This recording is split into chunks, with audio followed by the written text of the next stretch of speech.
चीनिया विदेश मन्त्री वाङ यीको उच्चस्तरीय भेटवार्ता आज करिब 1 दर्जन विषयमा सम्झौताको तयारी। बीआरआईमा भने नेपालको अरुचि। स्वास्थ्य परीक्षण नगरी बढी डोजको पारासिटामोल उत्पादन र बिक्री वितरणको बाटो खुला, सर्वसाधारणको स्वास्थ्यमा घातक असर गर्ने भन्दै विज्ञहरूको चिन्ता। दक्षिण एसियाली मुलुक श्रीलङ्कामा चरम आर्थिक सङ्कट, नेपालमा पनि उस्तै अवस्था आउन सक्ने भन्दै चिन्ता व्यक्त। युक्रेनमा जारी सैन्य अभियानको पहिलो चरण सकिएको रुसको भनाई। मस्कोले कब्जामा लिएका कैयौं क्षेत्र युक्रेनी सेनाले फिर्ता लिइरहेको बेलायतको दावी। र 1 दिवसीय क्रिकेटमा पपुवा न्युगिनीद्वारा नेपाल 6 रनले पराजित। रोहित पौडेलद्वारा ओडिआईमा नेपालबाट सर्वाधिक रन बनाउने कीर्तिमान कायम। नमस्कार, कान्तिपुर डायरीका साथमा साथी रमेश र म अनिल। समाचार अब विस्तारमा। चीनका स्टेट काउन्सिलर तथा विदेश मन्त्री वाङ यीको नेपाल भ्रमणमा दुई देश बीच करिब 1 दर्जन विषयहरूमा सम्झौता हुने भएको छ। हिजो काठमाडौँ आउनुभएका वाङ र समकक्षी मन्त्री नारायण खड्का बीच आज सिंहदरबारमा वार्ता हुँदैछ। परराष्ट्र मन्त्री खड्का बीच आज हुने वार्तामा नयाँ विषय भन्दा पनि पुरानै विषय कार्यान्वयन प्राथमिकतामा पर्ने नेपाली अधिकारीहरूले बताएका छन्। परराष्ट्र मन्त्रालय स्रोतका अनुसार 10 देखि 12 विषयमा सहकारी गर्ने गरी टुङ्गो लागेको हो। नेपालले सन् 2017मा हस्ताक्षर गरेको belt and road initiative BRI भने तत्काल अघि नबढ्ने भएको छ। बीआरआईमा अनुदानको अपेक्षा गरेको नेपालले ऋण लिने गरी परियोजनाहरू तत्काल अघि नबढाउने सन्देश पनि दिएको छ। परराष्ट्र मन्त्रालय र नेपाल स्थित चिनिया दूतावासले बीआरआई कार्यान्वयन सम्झौता गर्ने विषयलाई अन्तिम रूप दिए पनि नेपालतर्फको उच्च तहबाट सङ्केत नआउँदा सम्झौता नहुने भएको हो। नेपालतर्फको राजनीतिक नेतृत्व ऋण लिन सकारात्मक नभएको परराष्ट्रका एक अधिकारीले बताएका छन्। तर चीनले वर्षेनी दिने अनुदान भने थप्ने गरी समझदारी हुँदैछ। अहिले वर्षमा 13 अर्ब अनुदान आउने गरेकामा अब यो रकम 15 अर्बमा पुर्याउन चीन सकारात्मक भएको छ। राष्ट्रपति सी जिनपिङको भ्रमणको दौरान नेपाललाई दिने भनिएको 56 अर्ब रकमको उपयोग गर्ने सम्बन्धमा पनि छलफल हुँदैछ। केरुङ काठमाडौँ रेलको सम्भाव्यता अध्ययन, technical scheme of trans Himalayan railway सम्बन्धमा पनि सम्झौता गर्ने तयारी छ। नेपाल र चीनबीच हुन सक्ने सम्झौताको सूचीमा कोरोला नाका सुसञ्चालन, हुम्लाको हिस्सा सुक्खा बन्दरगाह निर्माण, रातमाटी रसुवागढी केरुङ ट्रान्समिसन लाइन निर्माण पनि छन्। चीनको ऋण तथा प्राविधिक सहयोगमा निर्माण सम्पन्न भएको पोखरा विमानस्थलको संरचना पनि नेपाललाई हस्तान्तरण गर्ने तयारी छ। चीनिया परराष्ट्र मन्त्री वाङ यीको भ्रमणका क्रममा काठमाडौँ केरुङ रेलमार्गको विस्तृत सम्भाव्यता अध्ययनका लागि सम्झौता गर्ने गृह कार्य भएको छ। परराष्ट्र मन्त्री नारायण खड्का र चीनिया समकक्षी वाङ बीच हुने द्विपक्षीय समझदारीका दौरान यो सम्झौता गर्न लागि हो। परराष्ट्र मन्त्रालय स्रोतका अनुसार सो सम्झौतालाई technical scheme of class Himalayan railway नाम दिइएको छ। लामो समयदेखि चर्चामा रहेको रेलमार्गको सम्भाव्यता अध्ययनमा अहिलेसम्म कुनै प्रगति नभएपछि चाँडो अध्ययन सक्ने गरी सहमति गर्न लागि हो। भौतिक पूर्वाधार तथा यातायात मन्त्रालय अन्तर्गत विकास सहायता समन्वय तथा गुणस्तर महाशाखाका सहसचिव केशव कुमार शर्माले रेल मार्गलाई गति दिने गरी चिनिया प्राविधिक टोलीलाई फिल्डमा पठाउने र विस्तृत अध्ययन गर्दै समयमै काम सक्ने बारे छलफल हुने बताउनु भयो। उहाँले भन्नुभयो, कोभिडले गर्दा काम रोकिएको थियो, अहिले कोभिडको समस्या छैन। समय तालिका बनाएर काम गर्ने गरी छलफल हुँदैछ। उहाँले जतिसक्दो चाँडो काम सक्ने गरी सहमति गर्ने तयारी भइरहेको बताउनु भयो। अहिलेसम्म यो रेल मार्गमा खासै प्रगति भएको छैन। गत पुसमा भर्चुअल बैठकका क्रममा कोभिडका कारण चिनिया प्राविधिक टोलीले उतै बसेर रेल मार्गको टेबल वर्क गर्ने बारे छलफल भएको थियो। त्यसपछि थप केही काम अघि नबढेको भौतिक मन्त्रालय स्रोतले जनाएको छ। कोभिडलाई देखाउँदै चिनिया प्राविधिक टोली साइटमा अध्ययन गर्न जान सकेका थिएनन्। चीनसँगको प्रमुख दुई व्यापारिक नाका तातोपानी र रसुवागढीबाट निर्यात व्यापार पूर्ण रूपमा बन्द छ। नाकाबाट आउजाउ गर्न समेत दिइएको छैन। चीनले नेपाली व्यवसायीलाई सामान अर्डर गर्न जान अनुमति नदिएको 2.5 वर्ष बितेको छ। नाका बन्द हुँदा सयौं व्यवसायीले पेसा नै छाडेका छन्। व्यवसायमा रहेका धेरै जसोले समुद्रको बाटो भएर तराईका नाकाबाट सामान आयात गरिरहेका छन्। 24 घण्टा चहलपहल हुने तातोपानी नाका सुनसान छ। चीनले भूकम्प, बाढी पहिरो र कोभिडका नाममा गरेको नाकाबन्दी सरहकै व्यवहार नेपालले भोगेको 7 वर्ष बितेको छ। चीनसँगको थप नाका सञ्चालन गर्ने विषय सधैँ उठ्ने गरेको छ। तर सञ्चालनमा रहेका दुई पुराना नाका नै व्यवस्थित र निरन्तर सञ्चालन हुन सकेका छैनन्। 2072मा भारतले नेपाललाई अघोषित नाकाबन्दी गर्दा पनि तातोपानी नाका बन्द नै रह्यो। नाकाबन्दको झोकमा भारतलाई काउन्टर दिन तत्कालीन प्रधानमन्त्री केपी शर्मा ओलीले 2016 मार्चमा चीनसँग पारवाहन सम्झौता गर्नुभएको थियो। तर त्यसका अधिकांश प्रावधान कार्यान्वयन भएका छैनन्। नयाँ नाका खुलाउने योजना अनुसार सरकारले पूर्वाधारमा करोडौं रुपियाँ खर्च गर्दै आएको छ, तर तातोपानी र केरुङ नाकाबाट गरिने आयात व्यापारमा आंशिक र निर्यातमा लगाएको पूर्ण प्रतिबन्धलाई दुवै सरकारले 7 वर्षदेखि देखेको नदेखे गरेको छ। यसबीचमा चीनका राष्ट्रपति सी जिनपिङले नेपाल भ्रमण गर्नुभयो। अहिले परराष्ट्र मन्त्री वाङ यी नेपालको 2 दिने भ्रमणमा हुनुहुन्छ। 7 वर्ष यता अघि सारिएका समस्या यथावत छन्। नाकामा देखिएको अवरोध मात्र होइन, यसबाट सीमाको जनजीवनमा परेको असर पनि त्यत्तिकै कष्टकर छ। नाकाकै भरमा वर्षौंदेखि जीविका चलाउँदै आएकाहरू रोजगारीका लागि विदेश पलायन भएका छन्।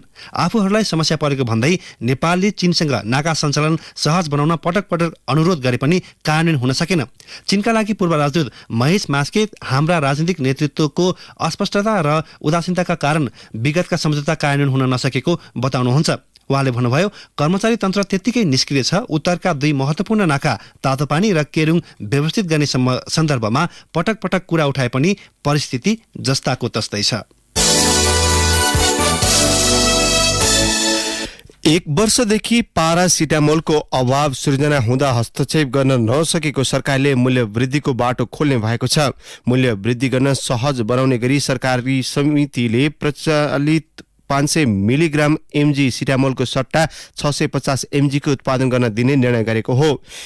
यसरी औषधिको डोज बढाउँदा सर्वसाधारणको स्वास्थ्यमा घातक असर गर्ने भन्दै विज्ञहरूले भने चिन्ता व्यक्त गरेका छन्। सर्वसाधारणले आफ्नै विवेकले किन्न र प्रयोग गर्ने यो औषधिको क्लिनिकल ट्रायल बिनै डोज बढाउन लागि हो। स्वास्थ्य सचिव रोशन पोखरेलको अध्यक्षतामा बसेको औषधि सल्लाहकार समितिको बैठकले 650 एमजीको पारासिटामोललाई स्वीकृति दिन औषधि व्यवस्था विभागलाई अनुमति दिने निर्णय गरेको थियो। यसरी मुनाफाका लागि डोज बढाइएको सिटामोलले कलेजो र मृगौलामा हुन सक्ने असरमा अत्याधिक वृद्धि हुन सक्ने विज्ञहरूको चिन्ता छ। हालसम्म 500 एमजी भन्दा बढी मात्राको पारासिटामोल उत्पादन गर्न पाइँदैन। विभागका सूचना अधिकारी सन्तोष केसीले विज्ञ सल्लाहकारकै सुझाव अनुसार 650 एमजी पारासिटामोल उत्पादनलाई स्वीकृति दिने प्रक्रिया अघि बढेको बताउनुभयो। उहाँले भन्नुभयो, निकट भविष्यमा औषधि कम्पनीले अनुमति लिएर 650 एमजीको पारासिटामोल उत्पादन गर्न सक्छन्। विभागको यस्तो निर्णयले औषधि उद्योगीको पक्षीय पोषण गर्ने तर जनस्वास्थ्यका हिसाबले प्रतिकूल हुने विज्ञहरूको चिन्ता छ। विश्वमा भारत बाहेक निकै थोरै देशमा मात्रै 650 एमजीको पारासिटामोल पाइन्छ। वरिष्ठ फार्मासिस्ट एवं पोखरा विश्वविद्यालयका एसोसिएट प्रोफेसर गुलाम खानले भन्नुभयो, क्लिनिकल ट्रायल नगरी औषधिको मात्रा वृद्धि गर्नु अनैतिक हो। हालसम्म वयस्कमा प्राय 500 एमजी र बालबालिकामा 150 एमजीको सिटामोल प्रभावकारी देखिएको छ। सरकारी निर्णयले कलेजो आदि रोगमा वृद्धि हुने प्रचुर सम्भावना देखिएको उहाँको भनाइ छ। गर्भवतीमा 650 सुरक्षित नहुन सक्छ। 500 एमजी नै प्रभावकारी देखिएको छ भने मात्रा किन वृद्धि गर्ने भन्ने खालको प्रश्न उठिएको छ। उहाँले भन्नुभयो, वर्षौंदेखि आम नेपालीले बिना पूर्जा किन्न पाउने पारासिटामोलको मात्रा बढाएर जनस्वास्थ्यमा खेलवाड गर्न खोजिएको छ। वीर अस्पतालका कन्सल्टेन्ट हेपाटोलोजिस्ट डाक्टर विकास जैसी 500 एमजीकै पारासिटामोल उपयुक्त भइरहेका बेला डोज बढाउने निर्णय किन गरियो भन्नेमा आश्चर्यमा पर्नु भएको छ। बढी मात्राको पारासिटामोलले कलेजोमा दीर्घकालीन असर गर्न सक्ने उहाँको भनाइ छ। हाल 80% भन्दा बढी नेपालीलाई पारासिटामोलको 500 एमजीकै चक्कीले काम गरिरहेको भन्दै नेपाल फार्मेसी संघका अध्यक्ष वरिष्ठ फार्मासिस्ट अमृत खनालले सिटामोलको भाव बढाउन व्यापारीले सरकारबाट गलत निर्णय गरेको आरोप लगाउनुभयो। आगामी स्थानीय तह निर्वाचनमा नेपाली कांग्रेस गठबन्धन दलसँग चुनावी समीकरण गर्ने दिशामा अघि बढेको छ। हिजो सुरु केन्द्रीय कार्यसमितिको बैठकमा सभापति शेरबहादुर देउवासहित अधिकांश वक्ताले समीकरणको पक्षमा धारणा राखेका छन्। समीकरणको खाका र कार्यान्वयन बारे भने फरक मत आएका छन्। सभापति देउवाले आगामी निर्वाचनमा गठबन्धन दलबीच समीकरण गरेर जानुपर्ने बताउनुभयो। चुनाव जित्नका लागि गठबन्धन गर्ने पर्ने बाध्यता उहाँले सुनाउनुभयो। केन्द्रीय सदस्यद्वय दिनेश कोइराला र टेकप्रसाद गुरुङले चितवनको गत निर्वाचन परिणामको प्रसङ्ग झिक्दै गठबन्धनको विषयमा विपक्षमा बोलेका थिए। उनीहरूले गत स्थानीय तहमा भरतपुर महानगर माओवादी केन्द्रलाई दिएको र अहिले पनि त्यही अवस्था आए कांग्रेस मतदातालाई सम्झाउन नसकिने बताएका थिए। गठबन्धन बन्दैमा जित्न नसकिने भएकाले कांग्रेस एक्लैले चुनावमा जानुपर्ने उनको भनाइ थियो। तर बैठकको अन्त्यतिर सभापति देउवाले चितवनमा समीकरण नगरी जित्न नसकिने बताउनुभयो। उहाँले भन्नुभयो, गठबन्धन हुँदैन भने कसरी जित्न सकिन्छ? ठूलो कुरा गरेर मात्र हुन्छ?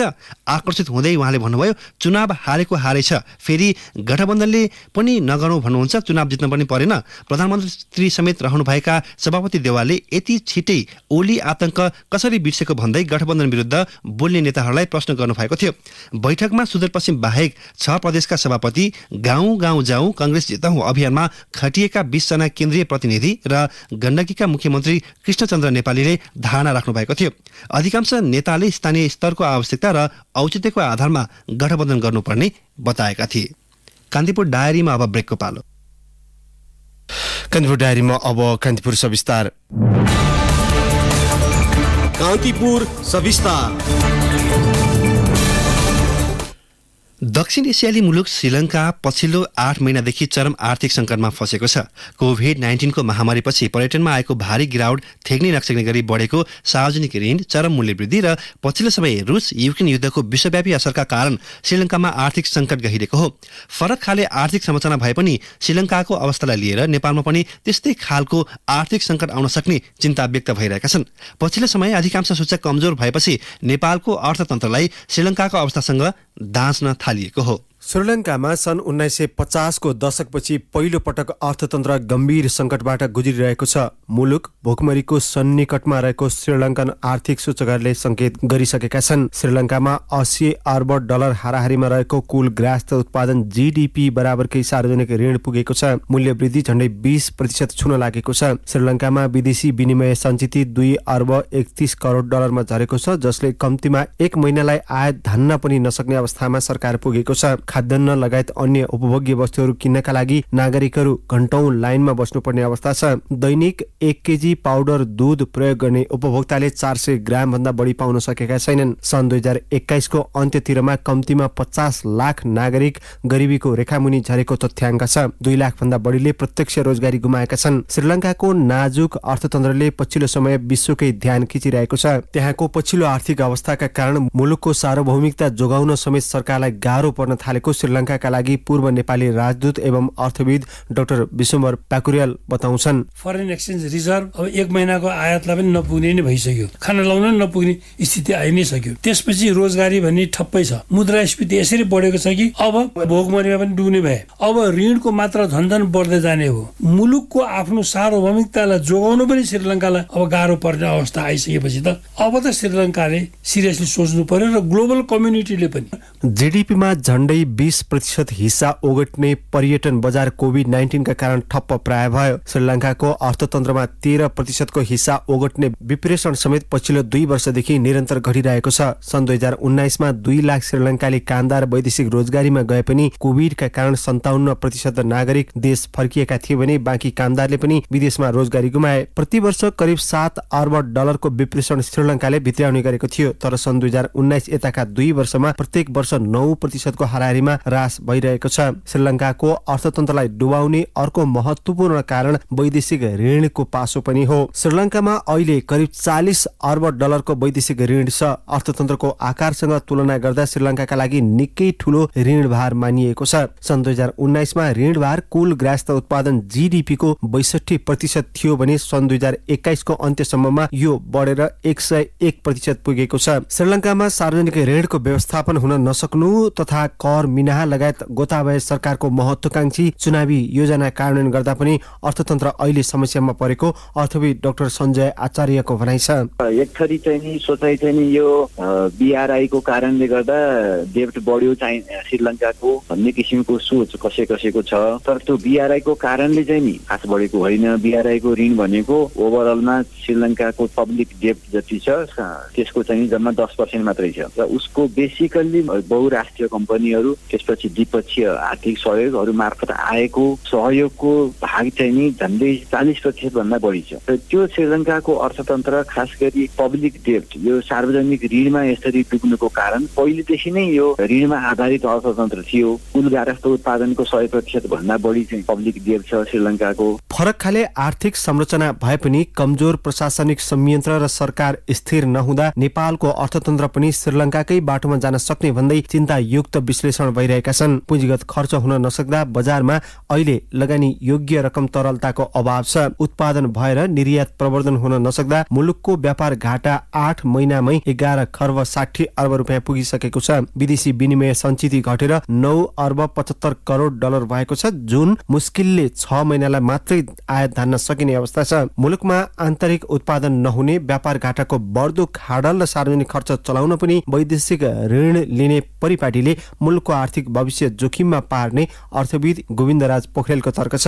हाम्रो करिब 43-44 खर्बको कुल ग्राहक उत्पादनमा 18 खर्ब भन्दा बढी ऋण हुनु र यता चाहिँ तपाईको आर्थिक वृद्धि दर कम हुनुले गर्दाखेरि हामीलाई यो जोखिम अवस्था ल्याएको छ। र हामीले अहिलेसम्म जति पनि स्वदेशी अथवा विदेशी ऋण ल्याएर यदि उत्पादनशील पूर्वाधारमा खर्च गरेर त्यो पूर्वाधारले थप आर्थिक वृद्धि, रोजगारी अथवा नेपाली जनताहरूको क्षमता विकास गराउनेतिर खर्च गर्न पाएको भएदेखि त्यसले भविष्यमा केही फाइदा हुन्थ्यो। तर हामीले फजुल खर्च र चालु खर्च गर्नको लागि पनि स्वदेशी तथा वैदेशिक ऋण लिने एउटा जुन चलन चलिरहेछ अथवा हामी अवस्थामा पुगेको छौँ, त्यसले भविष्यमा हाम्रो अर्थतन्त्रलाई अलि अप्ठ्यारोतिर चाहिँ लान सक्छ। खाद्यान्न, स्वास्थ्य सामग्री, औषधि र इन्धन किन्न पनि श्रीलङ्का सरकारलाई सकस भएको छ। वैदेशिक मुद्राको सञ्चितको अभावसँगै अत्यावश्यकीय वस्तु किन्न नपाउँदा जनजीवन नै चल्न समस्या भइरहेको छ।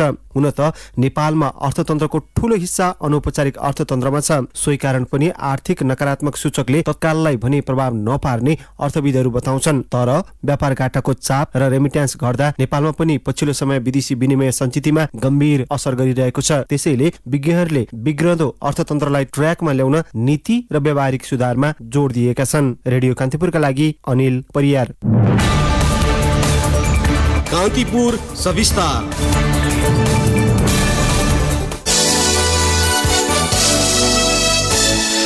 नेपालले रुसको आक्रमणपछि युक्रेनलाई मानवीय सहायता उपलब्ध गराउने प्रस्तावको पक्षमा मत दिएको छ। राष्ट्रसङ्घीय महासभामा पेश भएको मानवीय सहायता सम्बन्धी प्रस्तावमा नेपालले पक्षमा भोट हालेको हो। महासङ्घको 11औं आपतकालीन विशेष सत्रबाट मानवीय सहायता सम्बन्धी सो प्रस्ताव 2/3 बढी सदस्यको मतसहित पारित भएको राष्ट्रसङ्घले जनाएको छ। प्रस्तावको पक्षमा 140 मत र विपक्षमा 5 मत परेको थियो।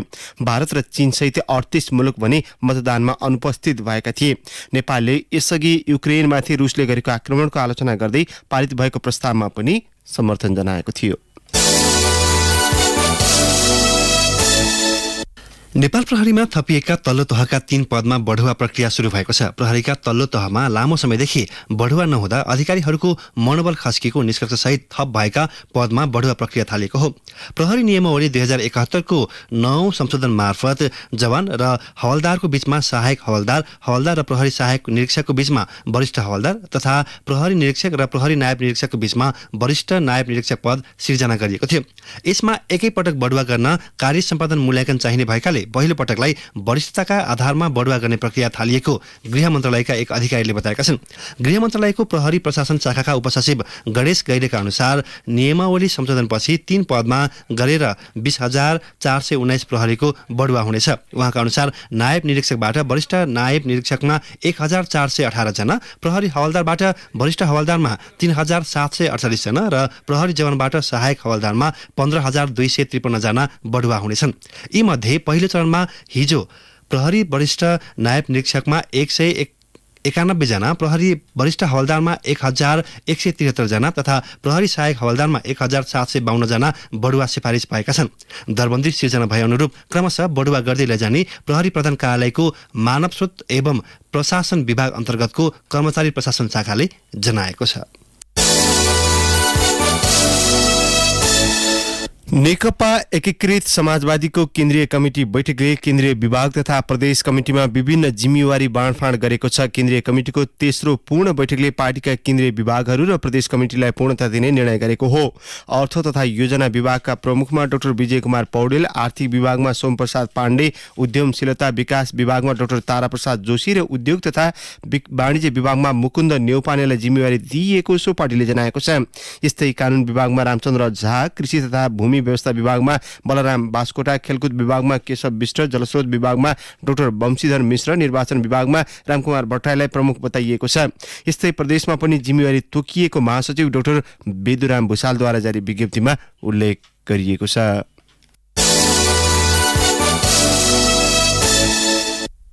तातोपानी नाकाबाट शुक्रबारसम्म 539 टन युरिया मल भित्रिएको छ। हालसम्म 1500 मध्ये 539 टन मल सीमा क्षेत्रबाट भित्रिएको तातोपानी सुक्खा बन्दरगाह तथा भन्सार कार्यालयका प्रमुख भन्सार अधिकृत नारद गौतमले जानकारी दिनुभयो। बुधबार यता 19 कन्टेनर आइपुगेकोमा धेरैमा युरिया मल आइरहेको र केहीमा कुखुराको दाना र स्याउ रहेको उहाँले बताउनुभयो।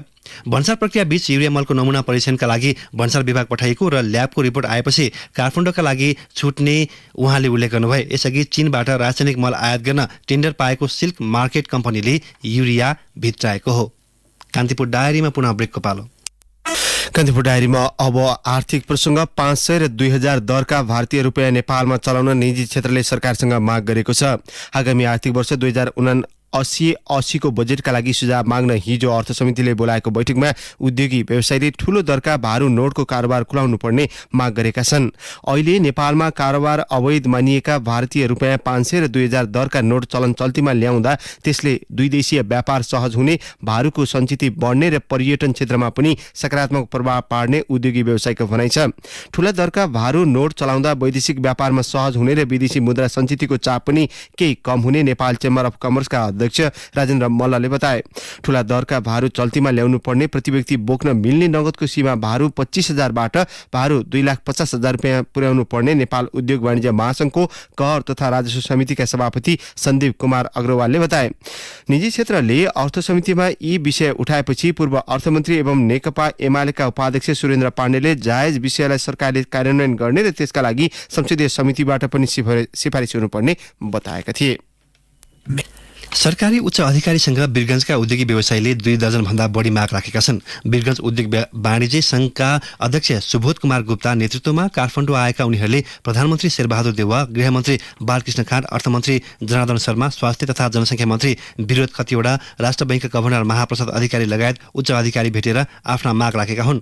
अर्थतन्त्रमा देखिएको तरलताको अभाव, बैंक ब्याजदर, सीमा नाका, औद्योगिक क्षेत्रका समस्या लगायत विषयमा उनीहरूले समाधानको माग राखेका छन्। प्रधानमन्त्री देउवासँग को भेटमा 12 पर्सा औद्योगिक करिडोरलाई औद्योगिक करिडोरका रूपमा घोषणा तथा नयाँ औद्योगिक क्षेत्रको स्थापना गर्न माग गरिएको संघले हिजो काठमाडौँमा आयोजना गरेको पत्रकार सम्मेलनमा अध्यक्ष गुप्ताले जानकारी दिनुभयो।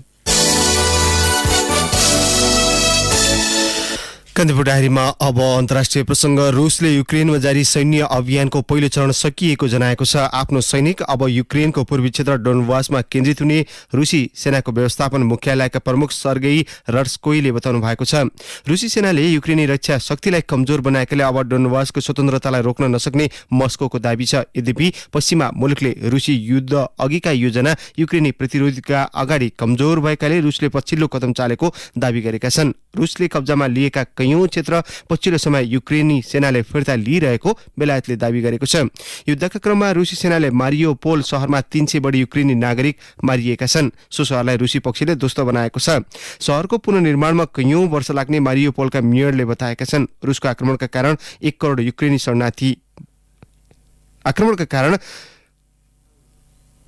शरणार्थीको संख्या उल्लेख्य बढेको छ।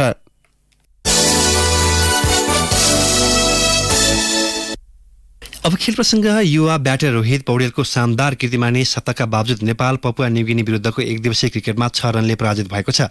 कीर्तिपुर स्थित त्रिवी क्रिकेट मैदानमा 293 रनको लक्ष्य पछाएको नेपाल निर्धारित ओभरमा 8 विकेट गुमाउँदै 286 रनमा समेटियो। नेपालका आरिफ शेखले 34, कुशल भुर्तिलले 32 रनको योगदान गरेका थिए। यसअघि नेपालले टस जितेर फिल्डिङ रोजेपछि ब्याटिङ गरेको पपुवा न्युगिनीले निर्धारित ओभरमा 8 विकेटको क्षतिमा 292 रन बनाएको थियो। पपुवा न्युगिनीका चार्ल्स अमिनीले सर्वाधिक 77 रन तथा कप्तान असाद भालाले 60 रन बनाएका थिए। नेपालका कमल ऐडी, सोमपाल कामी, दिपेन्द्र सिंह ऐडीले समान 2-2 विकेट हात पारे। कप्तान सन्दीप लामिछाने र आरिफ शेखले 1-1 विकेट लिए। अब मौसम सम्बन्धी जानकारी। मुलुकका पहाडी भूभागमा आंशिक बदली रही अन्य स्थानको मौसम सामान्यतया सफा रहने जल तथा मौसम विज्ञान विभागले जनाएको छ। केही बेर अघि 15 डिग्री सेल्सियस मापन गरिएको काठमाडौँ उपत्यकाको अधिकतम तापक्रम आज 28 डिग्रीसम्म पुग्न सक्नेछ। सूर्योदय बिहान 6:01 भयो भने सूर्यास्त भरे साँझ 6:18 हुनेछ। हवस्, तिनै प्रसङ्गसहित कान्तिपुर डायरीको यो बुलेटिन अहिलेलाई यही सकिन्छ। साथी रमेश र म अनिल विदा माग्छौँ। नमस्कार।